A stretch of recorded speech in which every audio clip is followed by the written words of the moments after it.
सत्संग ने पावहि प्राणी। राम सिया राम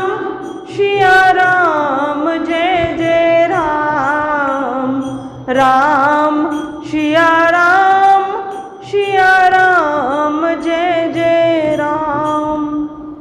भक्ति को गोस्वामी जी ने क्या कहा है? स्वतंत्र सकल गुण खानी, बिनु सत्संग न पावनि प्राणी।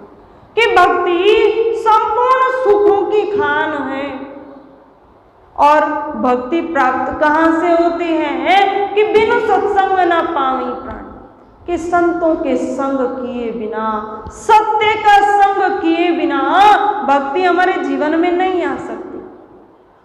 आकर हम भगवान को प्रणाम करें, भगवान के दर्शन करें, ये सामान्य बात है। भगवान में श्रद्धा हमारी हो, निष्ठा हमारी हो, ये सामान्य बात है। परंतु आकर हम सुबह शाम भगवान का जप करें, भगवान पर दृढ़ विश्वास रखें, शुद्ध हमारा समस्त व्यवहार हो, इसी को भक्ति कहा गया। दिन भर में हमने एक बार प्रणाम किया तो वो ठीक है, भगवान के प्रति हमने अपने मस्तक को झुकाया, उसको भक्ति नहीं कहा जा सकता। भक्ति हमारा पूरा व्यवहार भगवत रूप हो जाए, कुछ गलत अशुभ काम हमारे द्वारा हो ही न, उसे ही भक्ति कहा गया। बिनु सत्संग न पावनि प्राणी। और सत्संग से ही भक्ति सुलभ है।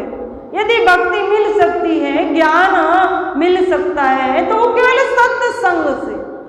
सत्संग का यहाँ अभिप्राय केवल प्रवचन सुनने मात्र से ही नहीं, सत्य का संग करना, सत्य का हम अनुसरण करें, वही भक्ति। और पुण्य समूह के बिना संत नहीं मिल सकते।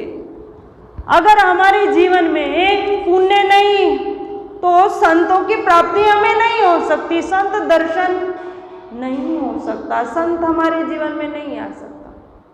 इसका मतलब ये नहीं कि हम संतों की देख नहीं पाएंगे। इसका अभिप्राय यहाँ यही है कि हमारी श्रद्धा नहीं बन पाएगी। श्रद्धा कब बनेगी? संतों पर श्रद्धा बनना बहुत कठिन बात है। संत तो बहुत है, समाज में भी बहुत व्यक्ति सदाचारी होते, पर हमारा विश्वास तो बने ना। वो विश्वास, वो आस्था, वो श्रद्धा कब जागृत होती है? जब पुण्य उदित होते। भगवान श्री राम ने माता शबरी को नवधा भक्ति का उपदेश दिया। उस नवधा भक्ति में भगवान ने पहली भक्ति शबरी को क्या बताई? संतन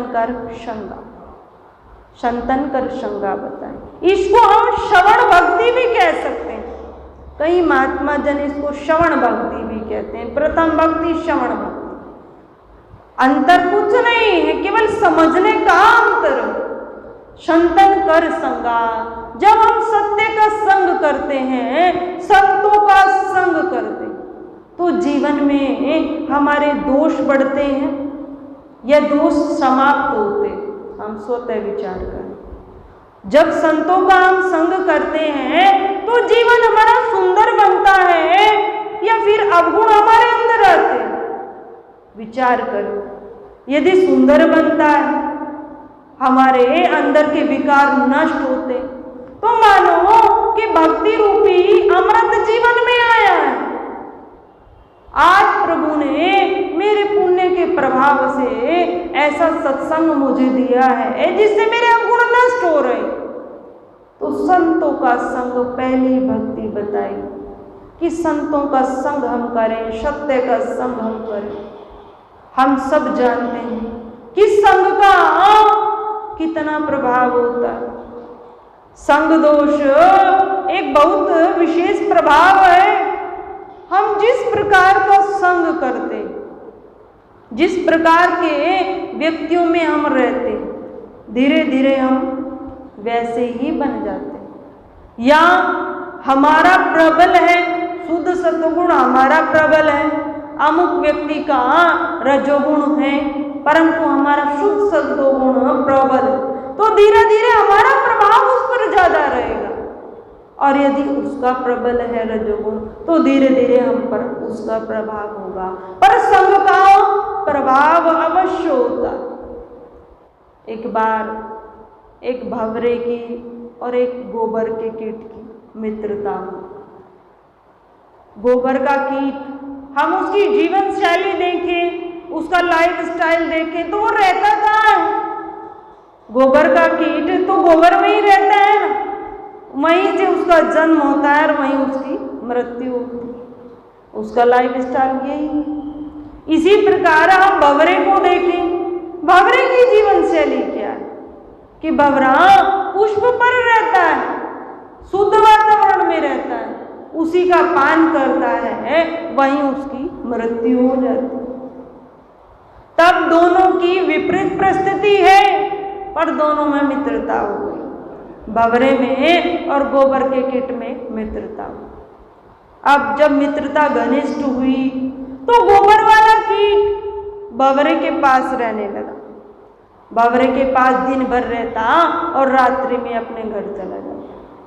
तो एक दिन गोबर वाले कीट ने कहा, मित्र मैं तो तेरे यहाँ रोज आता हूँ, तुम भी कुछ समय मेरे यहाँ आया करो, कभी कभी तुम भी आया करो। यही होता है ना दोस्ती, कि तुम भी मेरे यहाँ आया करो। अब भंवरे ने कहा ठीक है, तो भंवरा भी उसके यहाँ जाने लगा। कुछ समय उसके पास बैठता, उसके स्थान पर जाकर। अब समय और बढ़ा तो एक दिन गोबर के कीट ने कहा कि संध्या का भोजन भी मेरे यहाँ होगा और रात्रि में शयन भी यही होगा, दोस्त तुझे रुकना पड़ेगा। अब भंवरे ने कहा ठीक है। तो भंवरा एक दिन गोबर के कीट के यहाँ रुका, रात्रि में रुका और संध्या का भोजन वहीं पाया। अब हम विचार करें, गोबर का कीट खाता क्या है? गोबर ही तो खाता है, गंदगी को खाता है। तो उसने अपने दोस्त को क्या खिलाया? वही चीज खिलाई जो स्वयं पाता है, वही चीज खिलाई और गोबर वाले कीट ने वही पाई। रात्रि में रुका, अगले दिन अपने घर आया, पुष्प पर विराजमान। तो विचार करने लगा कि कल मैंने क्या पाया, दोस्ती ठीक नहीं। मैंने गोबर के कीट के यहाँ गया तो मैंने क्या पाया? गोबर पाया। मन में खिन्नता हुई, फिर भी विचार करने लगा, दोस्त था, बड़े स्नेह से बुलाया, तो ठीक है एक बार मैं भी इसको अपने यहाँ बुलाता, इसको भी बोलता हूँ रात्रि में यही रहना है और मेरे साथ ही भोजन करो। तो ऐसा गोबर के कीट ने भंवरे से कहा। भंवरे ने गोबर के कीट से ऐसा कहा तो गोबर का कीट एक दिन उसके यहाँ आया और भोजन पाया। अब क्या करता है भंवरा? पुष्प का जो सुंदर रस है पुष्प पर रहता है और वही पाता है। तो वह उसने पाया और पाकर रात्रि में विश्राम किया। उसी के साथ विश्राम किया कि देखते क्या है कि उस बाग में माली आया और दिन निकलने भी वाला नहीं था। उन पुष्पों को उसने चुन लिया मंदिर हेतु कि आज मंदिर में पुष्प भिजवाने। अब जैसे उन पुष्पों को लिया तो उसमें भंवरा भी और गोबर का कीट भी बंद हो गई, उसी में रह गए, पुष्पों में ही रह गए। अब वे पुष्प लेकर माली राजा के पास आया।